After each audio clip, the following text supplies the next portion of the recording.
जसं जसं on the spot जशी तलाठी भरती आलेली आहे तशीच पण ग्रामसेवक भरती येण्याची शक्यता आहे. म्हणजे 2024 मध्ये एक GR आलेला होता. 2024 ला GR आलेला होता. 24 सप्टेंबरला हा GR आलेला होता की ग्रामसेवक भरती ही लवकरात लवकर करण्यात यावी. म्हणजे या पदासाठी मंजुरी देण्यात यावी म्हणून हा GR आलेला होता. तर मग तसंच जसं 2023 मध्ये तलाठी भरती झाली होती, आता 2026 मध्ये झाली, त्यावेळेस पण ग्रामसेवक भरती झालेली होती. मग आता तलाठी भरतीची जशी MPSC कडे जाहिरात आली तसंच आपली ही ग्रामसेवक भरतीची जाहिरात MPSC कडे येऊ शकते. तर मग याच्यामध्ये आपण आजच्या व्हिडिओमध्ये बघणार आहोत का याची वेतन श्रेणी काय असते, आपल्याला याची पात्रता काय असते, आणि तसंच आपल्याला याचा पूर्ण अभ्यासक्रम काय असतो.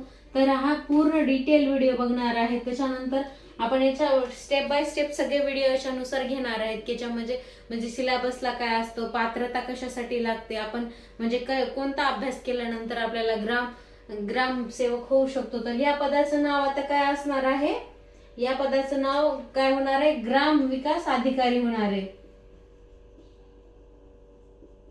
ग्राम विकास अधिकारी. तर याच्यासाठी तुम्हाला हा व्हिडिओ कुठेही स्किप न करता पूर्ण व्हिडिओ डिटेल मध्ये पाहायचा आहे. ज्यांना कोणाला म्हणजे ग्रामसेवक व्हायचंय, ग्रामसेवक होऊन त्या कार्य करायचं आहे, त्या ठिकाणी जाऊन ग्रामीण भागाचा विकास करायचा आहे आणि ग्रामीण भागामध्ये आपल्याला एक जॉब करायचा आहे की ग्रामसेवक.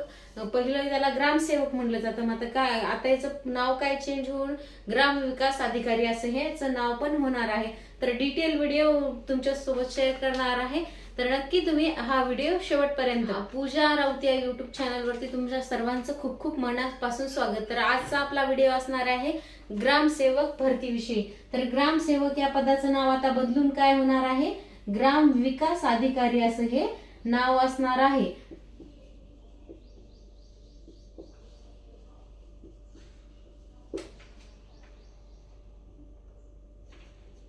तसंच ग्रामपंचायत अधिकारी म्हणून पण असणार आहे.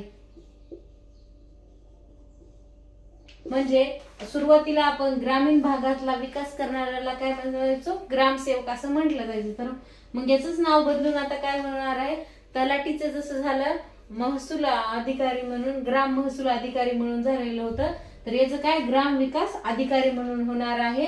आणि ग्रामपंचायत अधिकारी असं याच्यामध्ये असणार. म्हणजे ग्रामपंचायतीचा विकास करणारा अधिकारी म्हणून ग्राम विकास अधिकारी. तर आपल्याला काय 24 सप्टेंबर 2024ला एक GR आलेला होता. त्याच्यामध्ये असं त्यांनी सांगितलं होतं की ग्रामसेवकची भरती म्हणजे ग्रामसेवक या पदासाठी भरती करण्यात यावी म्हणून हा GR आलेला होता. तर मग याची वेतन श्रेणी कशा पद्धतीने, अशी वेतन श्रेणी कशा पद्धतीने असते, म्हणजे सुरुवातीला आपल्याला कोणताही जॉब करायचा असला किंवा कोणतीही एक्झाम द्यायची असली, आपण सुरुवातीला काय बघतो त्याच्यामध्ये आपल्याला किती वेतन श्रेणी येते, आपल्याला TADA किती कटतो का, हे पूर्ण आपण माहिती काढत असतो. तर याला वेतन श्रेणी कशा पद्धतीने असते, वेतन श्रेणी या 60 ची असते आपली वेतन श्रेणी. त्याच्यामध्ये आपल्याला 25,500 ते 81,100 पर्यंत आपलं वेतन हे वाढत जातं. मग याच्यामध्ये सुरुवातीला 3 वर्ष आपल्याला कंत्राटी भरतीसारखं करावं लागतं. म्हणजे सुरुवातीचे जे 3 वर्ष असतात ना आपले,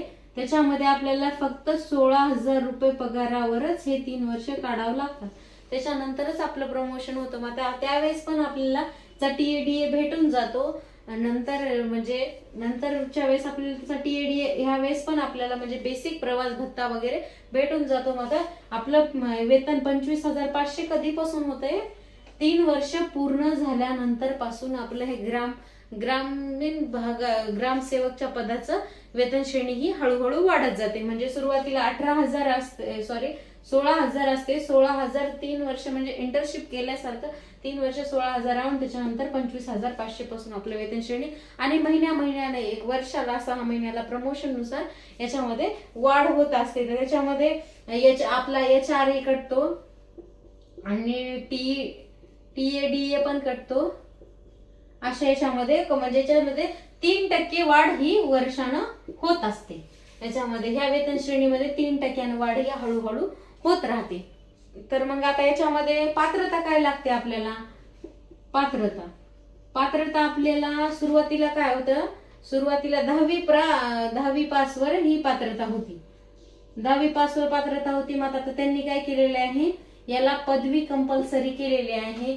आणि कृषी विभागामध्ये जर तुमचं जर शिक्षण झालेलं असेल, कृषी पदविका असेल, जर तुम्ही कृषीची जर पदवी घेतली असेल, तुम्ही अभियांत्रिक मध्ये कृषीच्या याच्यामध्ये जर पदवी घेतलेली असेल तर तुम्हाला हे मिळून जातं. तर आपल्यासाठी आता काय सांगितलेलं, सुरुवातीला 10वी असायचं, तर मग त्यानंतर आपण म्हणजे 10वी आणि पदवी हे दोन्ही चालू शकतं.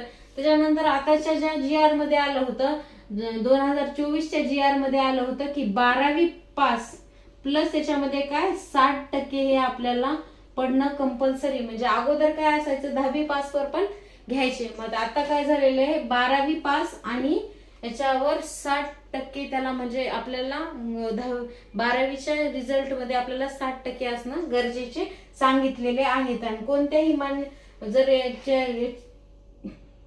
म्हणजे याच्यानुसार जर आपण याच्यामध्ये अंशकालीन मध्ये याच्यामध्ये असो तर याच्यामध्ये त्याच्या नवीन GR नुसार याच्यामध्ये बदल, ह्या 60% बदल हा हळूहळू पडतो. नंतर मग आता हे झेडपीचं पद असते ना, झेडपीकडेच हे पद, हे कोणते पद आहेत, झेडपीचे पद आहेत ना हे.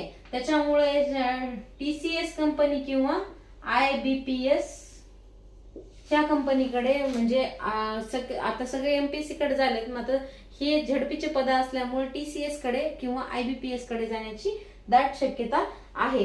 तर तसंच मग याचं वयोमर्यादा काय असते, आपल्याला बेसिक सगळेच जे वयोमर्यादा असते 18 ते 38 वर्ष याला वयोमर्यादा असते.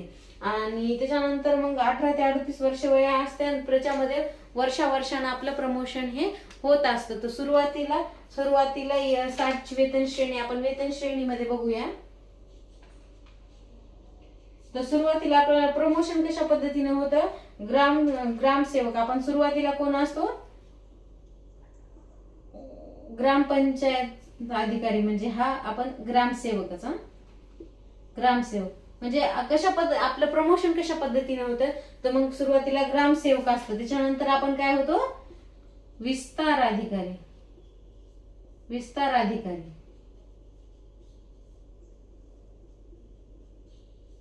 आणि त्याच्यानंतर सहाय्यक गट विकास अधिकारी. म्हणजे याच्यामध्ये खूप मोठ्या प्रमाणात आपले प्रमोशन हे होत असते. त्याच्यानंतर लास्टला काय आहे, गट विकास अधिकारी, म्हणजे सगळ्यात मोठं पद असणार आहे.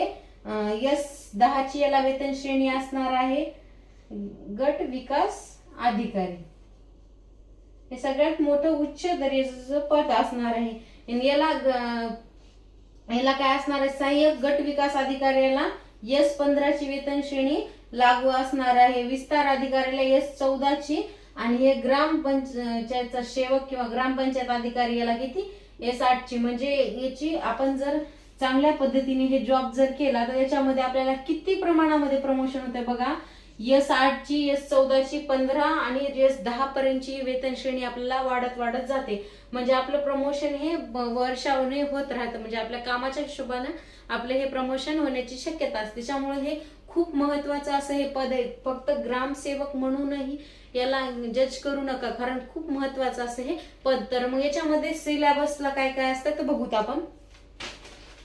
आता याला मग याचा सिलेबस काय काय असतो, तर मराठीमध्ये आपल्याला मराठीला सुरुवातीला म्हणजे 2023ला जी काही एक्झाम झाली होती आपली 2023ची, तर त्याच्यामध्ये आपल्याला मराठी किती 15 प्रश्न असायचे, 30 मार्क्सला असायचे.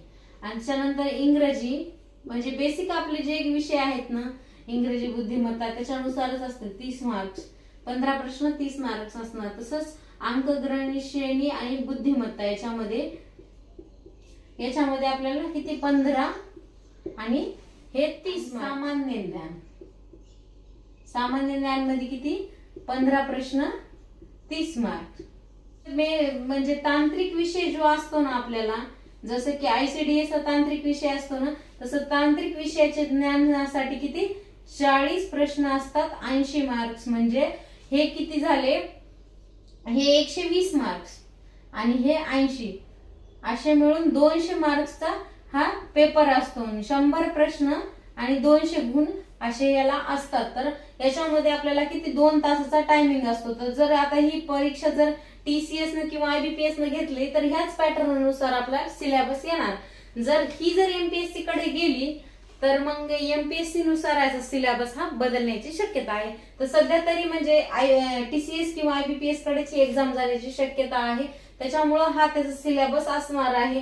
आणि याच्यामध्ये हा सिलेबसला आपल्याला जास्त कशाला मार्क्स पडायची गरज आहे, आपल्याला हे बेसिक विषय मराठी, इंग्रजी, अंकगणित, बुद्धिमत्ता आणि सामान्य ज्ञान हे 120 मार्क्स आहेत. आणि तांत्रिक विभागासाठी 80 मार्क्स. म्हणजे जास्त अभ्यास आपल्याला कशावर आहे, बेसिक नॉलेजवरच असा हा अभ्यास असणार आहे. तर अशा पद्धतीने हे ग्राम विकास अधिकारी असं पद असणार आहे. याच्यासाठी ही लवकरात लवकर ही जाहिरात येणार आहे.